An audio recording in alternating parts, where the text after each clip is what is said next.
अपना आराम से एसी की हवा में बैठ के पूरा चैलेंज कर रहे हैं कि हम नैतिक इस्तीफा भी नहीं दे रहे हैं, हम समर्थन में हमारे 1 लाख लोग आ जाएंगे, ये हो जाएंगे। इन्होंने जात वेश राजपूत लड़ाई बना दी है। नहीं, अपने सम्मान के लिए मेडल वापस करें, लेकिन सबसे पहले बृजभूषण शरण सिंह को इस्तीफा दे देना चाहिए। उनका भी आक्रोश रख लो। बृजभूषण शरण सिंह का इतना अंतरराष्ट्रीय चेहरा है, उसके बाद भी इतना गंदा काम इनके साथ हुआ है।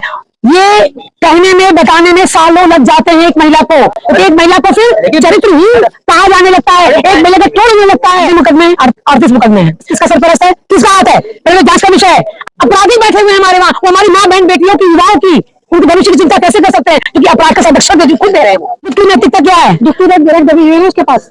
वो कभी कहेंगे नहीं कि तो इस्तीफा कहेंगे क्या? उन्होंने ये भी तो कहा है, अगर हम जाएंगे तो बहुतों की पोल पट्टी खुलेगी। इसका मतलब कुछ ना कुछ है। गोंडा और कैसरगंज लोकसभा में सर्वे करा लीजिए नेताजी का। समाज के लिए अभिशाप है, पैसों के ऊपर चुनाव जीतते हैं। बच्चियों का जो उनके स्कूल में कॉलेज में पढ़ी हुई है, चुपचाप से अगर उनका सर्वे किया जाएगा, मुझे लगता है इससे भी ज्यादा फजीयत उनकी होगी। विरोध होगा तभी तो आपके ऊपर अंकुश लगेगा। निरंकुश होकर तो लोकतंत्र में नहीं आया जा सकता। उसको तहत बृजभूषण सिंह के खिलाफ जो केस दर्ज किया गया है, लेकिन एफआईआर होने के बावजूद भी उनकी गिरफ्तारी नहीं हो रही। कैसे देख रही हैं? मैं महिला होते हुए भी, देश की नारी होते हुए भी, समाज की तरफ से, इस भारत की तरफ से पहले तो माफी मांगना चाहूंगी कि ये वक्त आना ही नहीं चाहिए था, ये समय आना ही नहीं चाहिए था। कोई भी महिला, आपके घर की माँ बहन बेटी हो, खिलाड़ी हो, वो रिसर्चर्स हो, वो डॉक्टर हो, इस तरह से अगर कोई चीज होती है तो पहले तो सबसे पहले नैतिक इस्तीफा देके इसकी आराम से जांच होनी चाहिए थी। पहलवान यहाँ बैठी हुई हैं और हमारे मतलब जो अकाउंटेबिलिटी लोग हैं, वो अपना आराम से एसी की हवा में बैठ के पूरा चैलेंज कर रहे हैं कि हम नैतिक इस्तीफा भी नहीं दे रहे हैं, हम समर्थन में हमारे 1 लाख लोग आ जाएंगे, ये हो जाएंगे। इन्होंने जात वेश राजपूत लड़ाई बना दी है। ये मतलब नहीं है। हम महिला हैं, बहुत सारे क्वेश्चन मेरे पास ये आ रहे हैं, आप तो सब विरोध कर रही हैं, इस महिलाओं ने ये किया, महिलाओं ने वो किया, महिलाएं मेडल वापस करते, महिलाएं पैसे भी वापस करें। अभी तक जब आपकी बच्ची कोई खेल खेलने जाती है या किसी भी तरह से कोई चीज होती है, तो वो एक नई एज की होती है, उसको कुछ भी पता नहीं होता समाज के बारे में।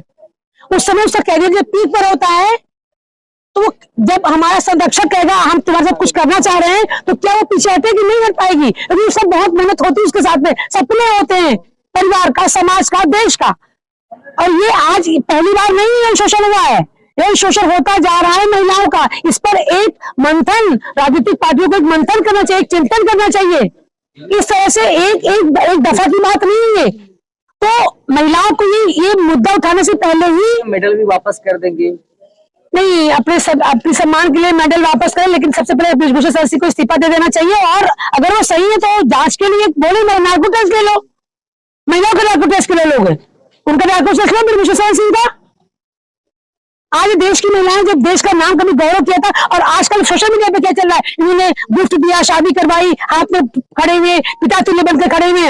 ये महिलाएं का शोषण होने के बाद भी जब कुछ कहती तब इनको डिस्मिस कर दिया था। उन्होंने उस समय दांव खेला, अब ये दांव खेल रही है। भाई करना चाहिए ना। जो महिला आपके सामने अपनी इस स्थिति का बयान कर रही है, आप उनको प्लीज ट्रोल मत करिए, आप उनको बल दीजिए कि किसी की हिम्मत तो हुई। अपने इतना अंतरराष्ट्रीय चेहरा है, उसके बाद भी इतना गंदा काम इनके साथ हुआ है।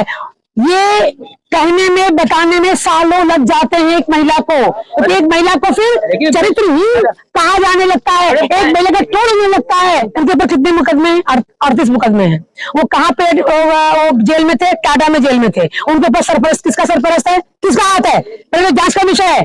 आधे से अधिक कैबिनेट अपराधी बैठे हुए हैं हमारे वहां, वो हमारी माँ बहन बेटियों की, युवाओं की, उनके भविष्य की चिंता कैसे कर सकते हैं, क्योंकि अपराध का संरक्षण खुद दे रहे हैं। वो इनके ऊपर इतने अपराध पड़े हुए हैं, इतने अपराध पड़े, इनको सांसद का टिकट देना चाहिए। पार्टियां ही सबसे बड़ी अपराध कर रही है इस देश में, डिवाइड एंड रूल कर रही है, अपराध को संरक्षक दे रही है, और जो अपराधी हैं उनको संरक्षित करके टिकट दे रही है।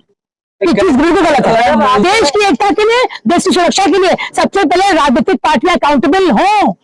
अकाउंटेबिलिटी राजनीतिक पार्टियों की होनी चाहिए। सबसे अधिक वो अपराधियों को ही ढूंढती है, तो अपराधी को ढूंढेंगी, टिकट देंगी, और उन्हीं को ही चेयरमैन बनाएंगी, उन्हीं को सब कुछ बनाएंगी। तो ऐसे हादसे तो होते ही रहेंगे।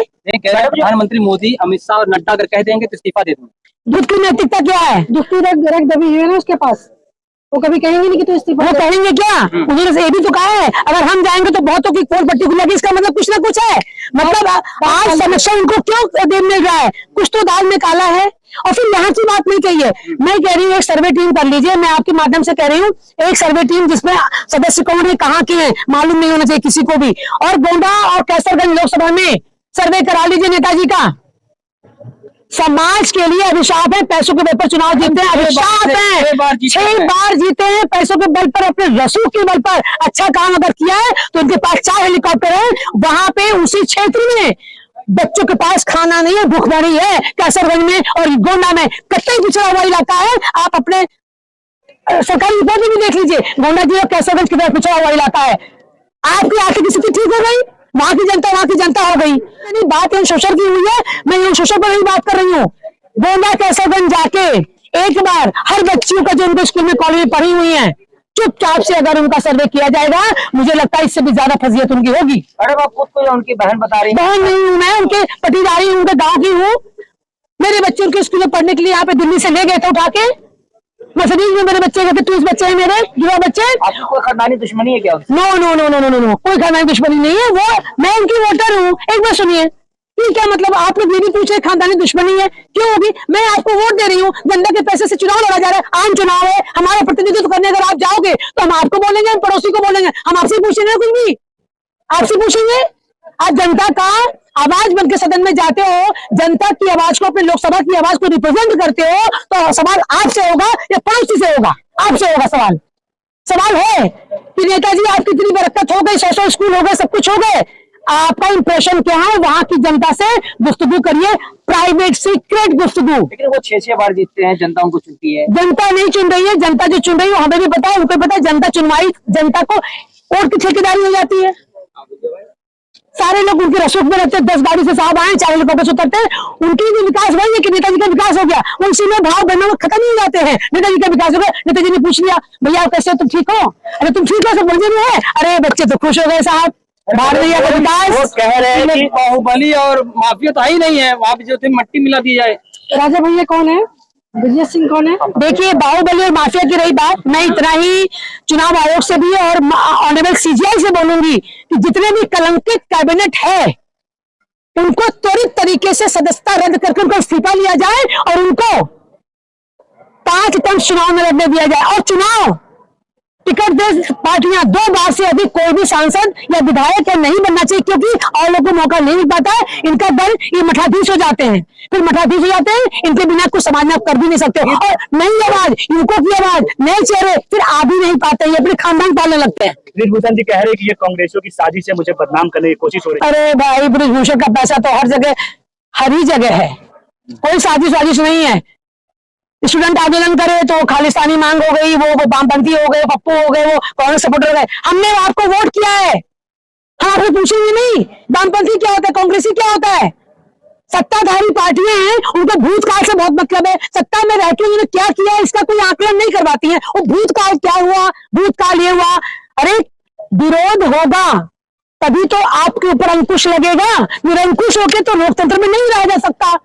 लेकिन वो आप निरंकुश हो तो हम आपकी निरंकुशता पर, क्योंकि हम लोकतंत्र हैं, हम प्रजा हैं, आप में वोटर हैं, आप पर क्वेश्चन करेंगे और उंगली उठाएंगे। और बेदाग कलेजा, बेदाग कैरेक्टर होना चाहिए आपको प्रश्न करने के लिए। और उनके लोगों में कोई भी शिक्षा नहीं है, स्कूल तो उनके 100 हैं, वो शिक्षा माफिया कहे जाते हैं। नकल से पढ़ाई होती है, इंस्पेक्शन टीम अंदर नहीं जा सकती है, नकल 2-2 लाख रुपए के पैसे से होते हैं। और ये सर्वे करा लीजिए, वहां के प्रोफेसर को हाईजैक करके, उनको हैक करके और उनका नार्को टेस्ट करा लीजिए। क्या कभी आज तक कोई इंस्पेक्शन टीम जो सरकारी होती है, परीक्षा होते समय वहां पर उनको कॉलेजेस में जा पाती, नहीं जा पाती है, बच्चों के भविष्य से खेल रहे हैं। सवाल होगा जब आप शिक्षित होंगे, शिक्षा लेके सवाल नहीं होता है, शिक्षित होंगे, एक्सपोजर होगा आपके दिमाग का, तब आपसे सवाल कर पाएंगे, अपने प्रश्न कर पाएंगे, अपने नेताओं से, अपने सांसद से, अपने एमएलए से, अपने मंत्री से। क्यों आप वोट देते हो? आपके पास प्रश्न तो होना चाहिए। लेकिन वो कह रहे कि हम 1000 लड़कियों का शोषण कैसे कर सकते हैं? शिलाजीत की रोटी नहीं खाते। उनको कैसे पता कि शिलाजीत क्या होती है? मुझे तो खैर नहीं पता। शिलाजीत या कोई भी ऐसी विटामिन सी होती है, शायद इम्यूनिटी पावर बढ़ाते हैं, जिसमें छींके ना आए या एलर्जीज ना हो। इसके अलावा शिलाजीत का क्या उपयोग है अब पता नहीं, उन्होंने किया होगा तो इसलिए ब्लंट बोल रहे हैं। I don't know about this. इसका मतलब उन्होंने कुछ ना कुछ तो किया होगा एक्सपेरिमेंट, तभी तो उनको एकदम से ब्लंटली मुंह में आ गया। एक सवाल, ऐसे कैसे कोई कह देगा? हम तो जानते हैं कि शिलाजीत का मतलब होता है कि आप आपने नींबू खाया, आपकी छींकें बंद हो गई, इतना ही पता है शिलाजीत का मतलब कि एलर्जी दूर होती है। जहाँ जाओ वहीं पे इतनी सारी बीमारी प्रॉब्लम्स की पड़ी हुई है। ये सरकार भूतकाल, डिवाइड रूल, क्या कर रही है पता नहीं। और अभी हनुमान का युवक वो बना लिया। भटका हुआ झंडा डंडा पकड़ा के समझ के बाहर है। वह सोचता है झंडा डंडा पकड़ेंगे हमें साहब जरा कहीं पे कमाने खाने का जगह मिल जाएगा। क्यों? उनको स्किल दे नहीं रहे अपने कॉलेजेस में।